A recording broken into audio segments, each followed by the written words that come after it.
You're watching E.T.N, where we don't do news, we just talk entertainment. Share and subscribe. Hey guys, welcome to Entertainment Talk Nation. This is Rob. This video we're going to do something well different. So apparently there's been this little series going around to different YouTube channels called The Secret Life of a YouTuber, and it's a tag video. And recently, Chris and Joe from Agree to Disagree tagged me in the video. And I said, yeah, I'll do it. This looks kind of fun. This would be a cool way to kind of give people a little insight onto the channel. And there have been a lot of other channels doing it. So basically, it's a series of questions that I'm going to answer. And here we go. Let's start. So the first question is, how long have you been on YouTube? Well, many of you know that my 1-year anniversary just recently ended. In August was my 1-year anniversary, August 23rd to be exact. And so I've been on YouTube for a year, and it's been a lot of fun, and I'm enjoying it. So yeah. On to number 2. At what point do you think you will stop? You know, that's a good question. I don't know. It's I'd have to see how far the channel goes, because it seems like the larger you grow, the more bullshit you gotta deal with. And I have little tolerance for bullshit. But at the same time, at this point, up to this point, it's been a lot of fun for the most part. I guess, I don't know. I'm sure at some point I'll stop. I just don't know when. I really can't plan that far ahead in terms of when I'm so planned. Every time I plan, I always plan as to what can I do to improve the channel? What can I do to improve the channel? That the thought of ending has not even come to my mind. So probably not for a while. The best thing.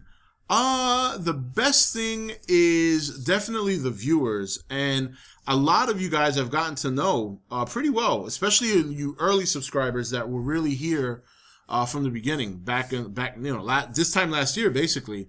That's probably been the best experience because you know, I've gotten to know a lot of you guys a little bit more personally than I guess I would expect to, and a lot of you guys have been very helpful and very insightful as to how I can improve the channel, and many of you are the reason that the channel has improved so much.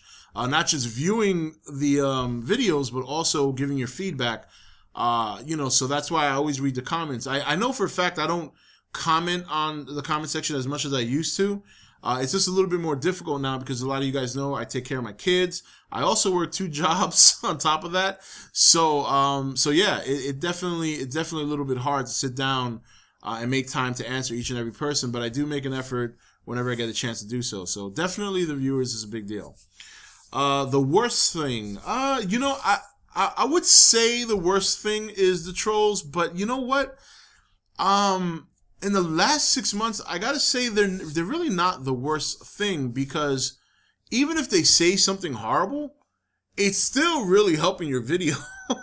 You know, because the only way they could criticize you is to look at the video, and then if they watch the video and then they make a comment, it adds to your video's relevancy. So in some ways or another, they're actually not that bad.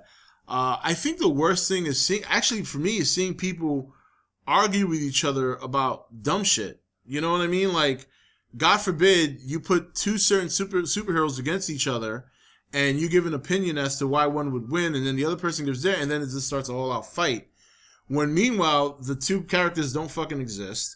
No one gives a shit about their opinions anyway. And it's kind of sad, really. But the worst thing is, yeah, there's a lot of negativity. I'm not a negative person. I'm very, very optimistic. Always glass half full. So I guess the worst thing is seeing all the negativity. But I usually, if it affects me to the point where it starts to like really bother me, I just get rid of it altogether. You know, whether it's deleting a comment or banning a person from the channel. I have banned people from the channel before because after a while, it's just like, you know, this person may comment after comment after comment. It's like, all right, you know, really? I mean, I'm not just going to waste my time. I'll just ban them, end the story.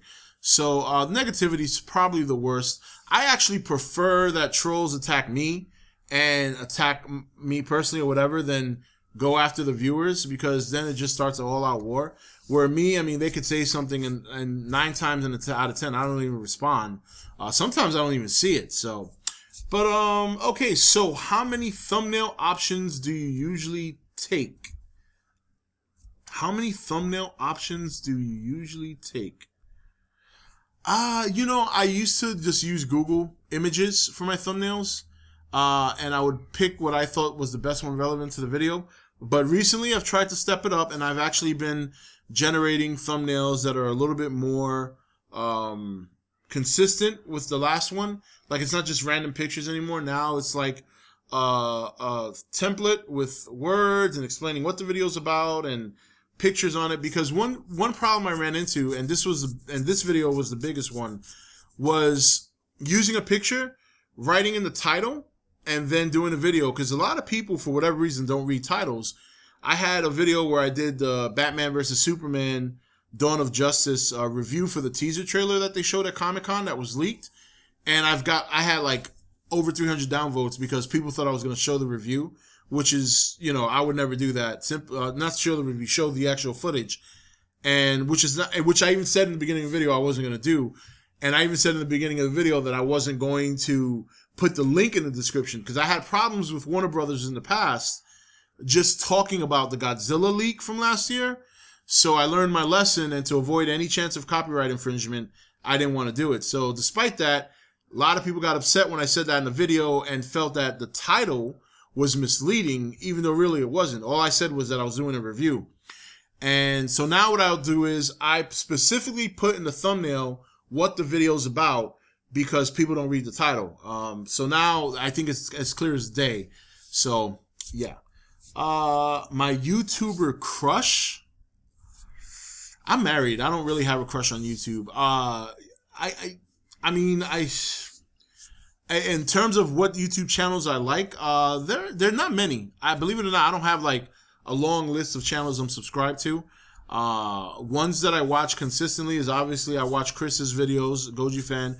Rich Iso's videos are very funny. I like Review Tech USA a lot. He's probably the only YouTuber I watch as soon as his video's up, boom, I'm there. And that's because he reminds me a lot of myself, or vice versa. Well, he's younger than me, so I guess he reminds me a little bit of myself. He keeps it real. He shoots right from the hip, and he doesn't give a fuck what anyone says. And I admire that. That's what I like to do. I like to shoot from the hip. So I watch his videos like the minute they pop up, I watch them. Who's on your collab list? There was a time that I was like, yeah, I would love to collab with this guy and this guy and this guy. But to be realistic, I don't really have one right now. I enjoy collaborating with the people I've already collaborated with, like obviously Chris, Joe and Chris from Agree to Disagree, Kat from Comic Uno, and I haven't done anything with those guys lately, but I'm looking forward to doing something in the future, especially now that Walking Dead is back. So in terms of other channels, I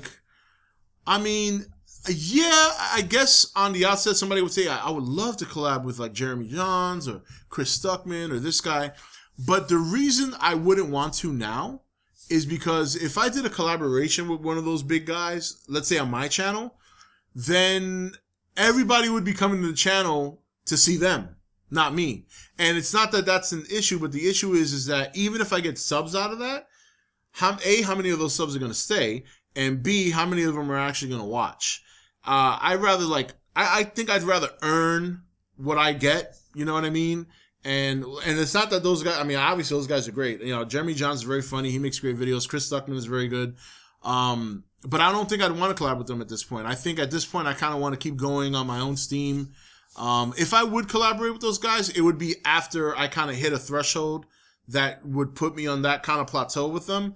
But I wouldn't want to do it now because I definitely want people to see me earn what I get, not get something from somebody else because they happen to stop by the channel. I like my viewers and subscribers to come here because they want to be here, not because, oh, well, this guy, you got to sub to him. He actually got Chris Stuckman on the show, or he actually got this guy on the show. No. What I do is what I do, and I want to earn my stripes and go from there. So, but I like those guys. They're great. Hopefully one day in the future, if I ever hit numbers on that threshold, I could meet up with them and do something fun. It would be great. What are you wearing on your bottom half? Okay, so this is funny because I always wear shorts. Or sometimes I wear my jeans or whatever. But for the most part, when I do my videos, it's in the evening and usually short time after I film my videos, it's time for bed. Or I'll do them in the afternoon, like this one right now, where I just put my kids for their nap and I have a couple of minutes to get on the video, get on in front of the camera. So I'm always relaxed. So, I get dressed up when I go out. When I'm home, I'm kind of relaxed. So here's the funny thing. With the exception of the draft show that I did with Adrian, because I went out and I was at the Cape and she had a nice little place that we could that she got rented out for us or whatever.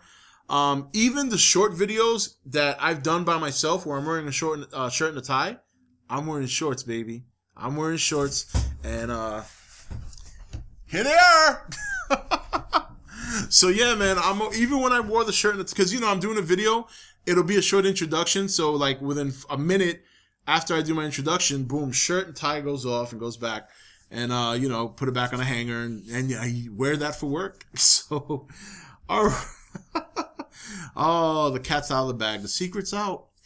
All right. So, how long until you actually click record? Some of you guys were lucky enough to see this. I actually uploaded a video where I forgot to cut the first half before I started. So this is what I look like though right around I hit the record button. And the reason I'm doing that, this is my remote. I make sure that I time hitting the record button on Audacity as I hit the record button for the camera, so that way it's in sync. That's why my audio sounds better, because even though I record it with my microphone, my shotgun microphone on the camera, that's so that way when I record the video and I match it up with Audacity, I don't have to work the audio. It just syncs up completely perfectly. So, yep. How do you feel about the YouTube community and culture?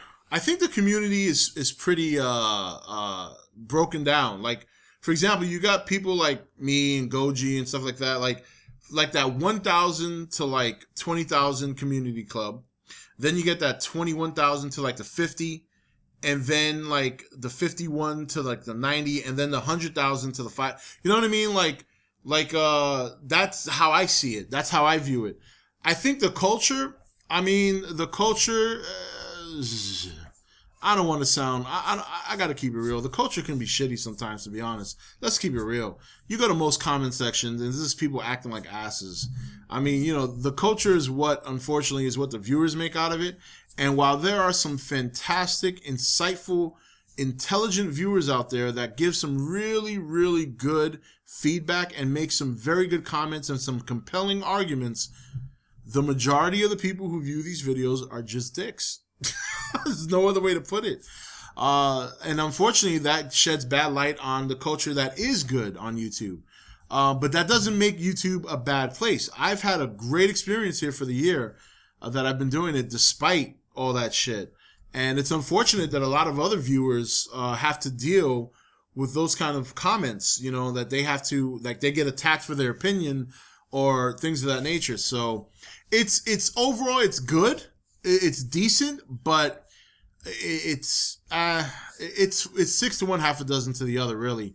It all depends what you land on first. If you happen to land on a video where all the comments are good and seems like a good community, you'll have a good experience. And then obviously the opposite effect if you go to a video where the comments are this shitty. So, what's your secret to a successful channel?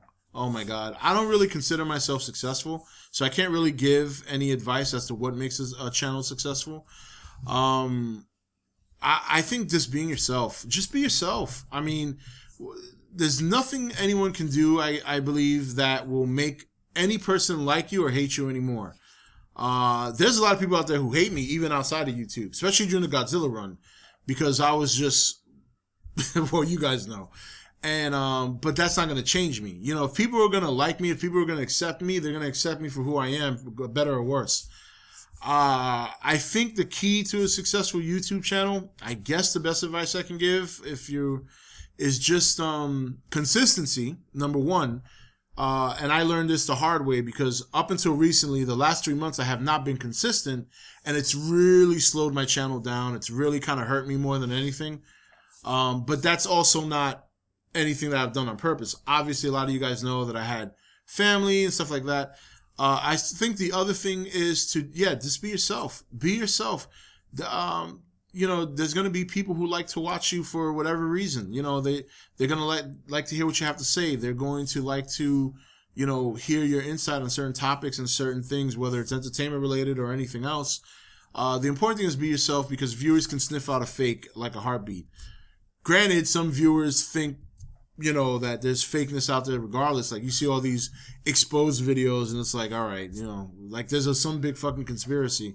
But yeah, if you be yourself, you're going to win. I think I've seen plenty of people who have big channels and they're themselves. They'll be themselves. And that's why people like them overall. That's what it comes down to. So, who do you tag? Who do I tag? Who am I going to tag for this? I'll definitely tag Goji. I'll tag Chris for this. I'll tag Rich for this. Those are the only two. I think Kat did it already. I think Joe and Chris already tagged Kat. There's got to be somebody else out there I can tag. Oh, you know what? I'll tag Xander Scullion. I'll tag him too. He needs to do this shit for real. So, but anyway, that's it, guys. That's my little secret. That's not a big secret. I mean, I'm pretty upfront about what I do and how I do things. But anyway, this was a lot of fun. Sorry for the long video. But that's it. That's my little secret YouTube thingy majiggy. So, I'll see you guys later. This is Rob signing off for E.T.N, where we don't do news, we just talk entertainment. Yes! Take it easy. Thank you for watching E.T.N. Don't forget to subscribe and join the Nation Facebook page.